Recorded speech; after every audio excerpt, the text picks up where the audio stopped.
Se esse vídeo chegou até você, não foi por acaso. Deus tem uma palavra para você nesse momento. Você aí, que está com medo do futuro, que não para de pensar, seus pensamentos borbulham, fervilham na tua cabeça, não te deixando dormir, te deixando preocupado.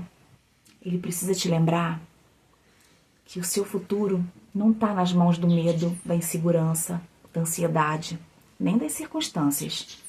Seu futuro está nas mãos dele.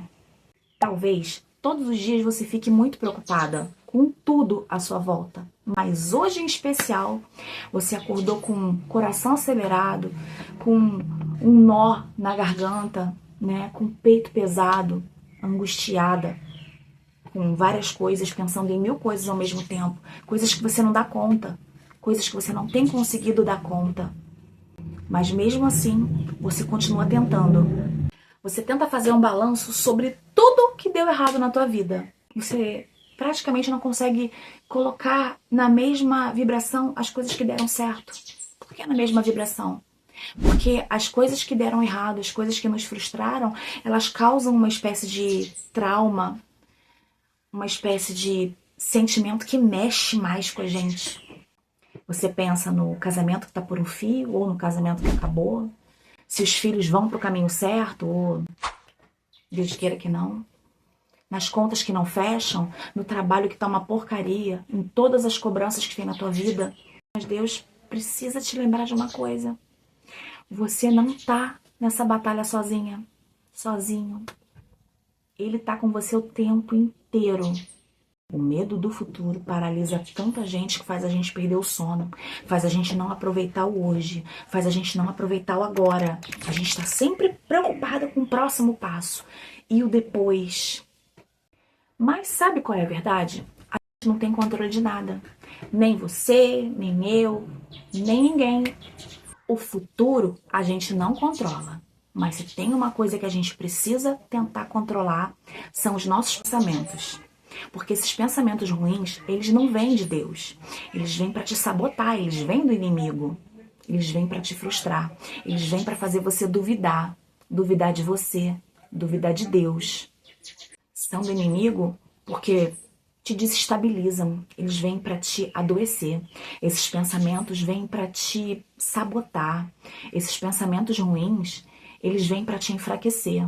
E você fraca, você esquece de Deus. E aí é mais fácil ainda do inimigo entrar na tua vida. Eu não gosto de pensar lá na frente. Ah, o que você vai ser daqui a 10 anos? E nem aquelas perguntas de RH. Eu não sou assim, eu não penso o que eu vou ser daqui a 10 anos. Eu não sei nem o que eu vou comer no almoço, ainda tô pensando se eu vou de repente fazer um frango empanado, ou um estrogonofe, ou se eu vou fazer um bolinho, não sei. Eu não sei nem o que eu vou comer na hora do almoço. Eu não planejei ainda o meu almoço. A gente tem uma expectativa, uma estimativa do que a gente vai fazer. Mas exatamente como o nosso dia vai correr, a gente não sabe. A gente planta boas sementes hoje, porque a gente quer colher bons frutos amanhã, né? Mas a gente não sabe se vai vir um passarinho e vai bicar as frutas. A gente não sabe se vai cair um raio em cima da nossa árvore. A gente não sabe, a gente não tem controle. Mas as nossas intenções do hoje é que precisam estar valendo e precisam estar focados dentro aqui, dentro da nossa mente. Porque senão a gente não vive. Senão a gente vive em função do que ainda vai acontecer e não acontece. Porque o que está para acontecer amanhã depende do hoje, do que a gente está plantando, do que a gente está fazendo hoje. Por várias vezes eu já passei por situações em que eu fiquei com muito medo do que estava por vir, eu fiquei com muito medo do futuro. Assim como você. Eu sempre ficava achando que ia acontecer uma coisa muito pior se eu saísse dali daquela situação. No início dos anos 2000, eu e uma amiga minha, a Samara, inclusive que é madrinha de consagração da minha filha, a gente trabalhava num call center em Niterói, um call center de telefonia. E por conta de imaturidade, a gente estava afundadas em dívidas. Tivemos a brilhante ideia de fazer empréstimo consignado com desconto em folha, né? Pra quê? Pra passar férias, pra comprar roupa, pra nada de útil. Eu acho que esse tipo de coisa só vale a pena se for pra você comprar algo substancial, sabe? Sei lá, dar uma entrada na casa, de repente uma emergência de saúde. Fora isso. Eu só sei que a gente achou mal barato, o desconto era pouquinho.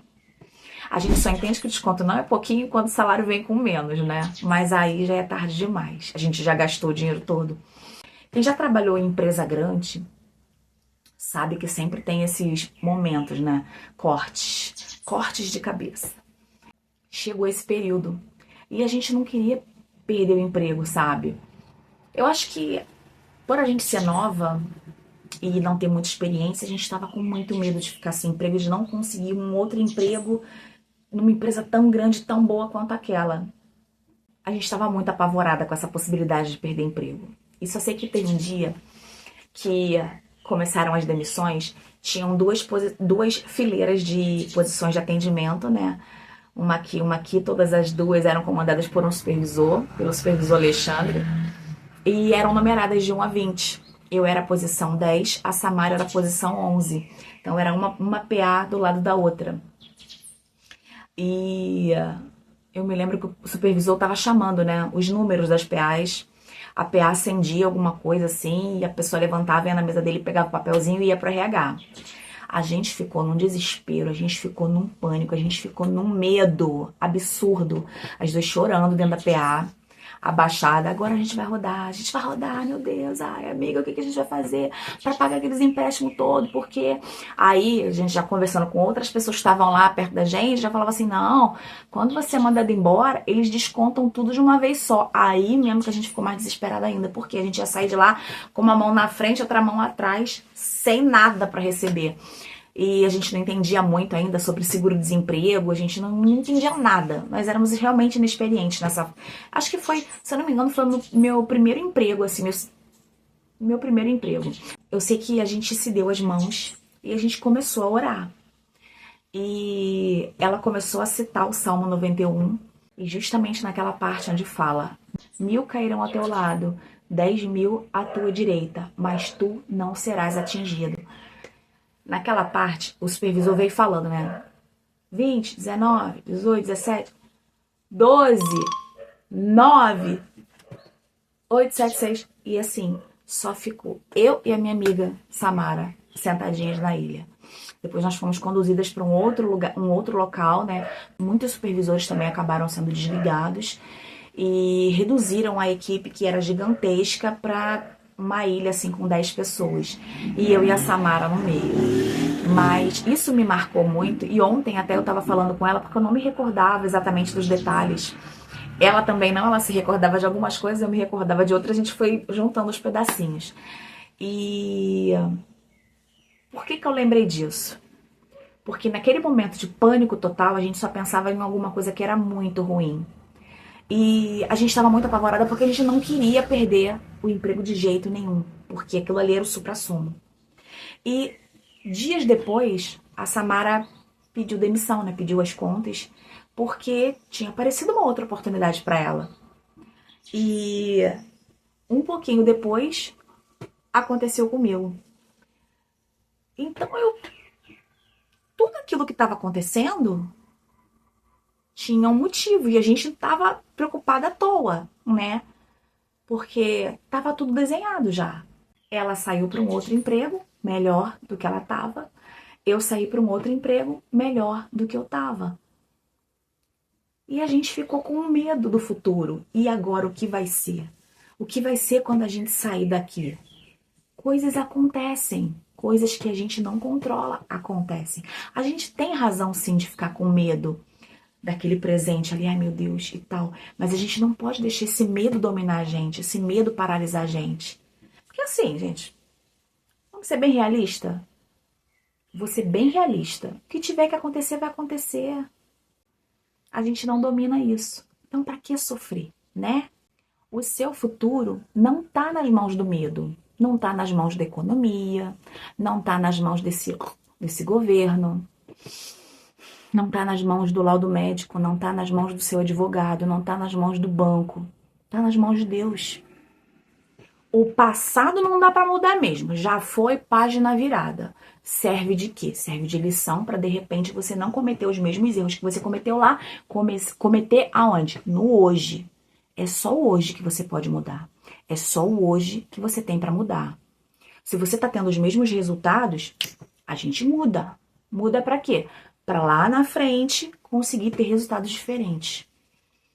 Mas não dá para você carregar o medo que você tinha lá atrás pro hoje. Porque senão o medo vai ser empurrado para frente. E o medo para frente tá te deixando ansioso hoje. Porque tá falando assim, cara, eu tô tentando as coisas e não tá dando certo. Talvez o problema não seja você. Talvez o problema seja as estratégias que você tá usando.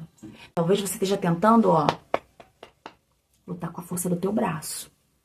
Ter o controle com as suas mãos. E às vezes Deus não tá interferindo em nada porque você tá a braba. Eu sou a braba, eu posso. Talvez ele esteja só esperando você falar assim, Deus, age, porque eu não tô dando conta.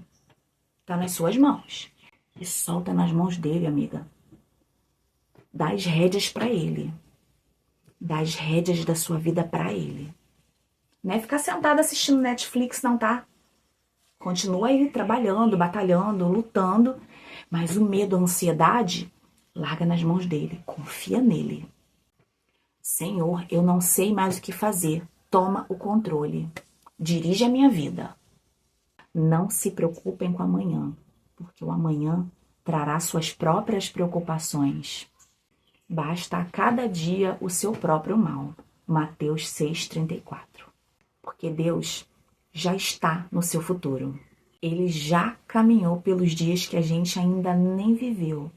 E sabe o que ele está dizendo? Fica firme, não temas, eu sou contigo. Se esse vídeo falou com você, deixa aqui embaixo para mim nos comentários. O meu futuro está nas mãos de Deus.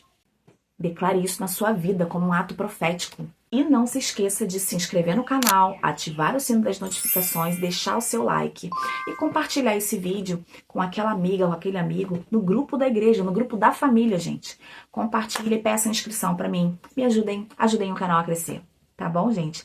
Muito obrigada por terem acompanhado o vídeo até o final. Até o próximo.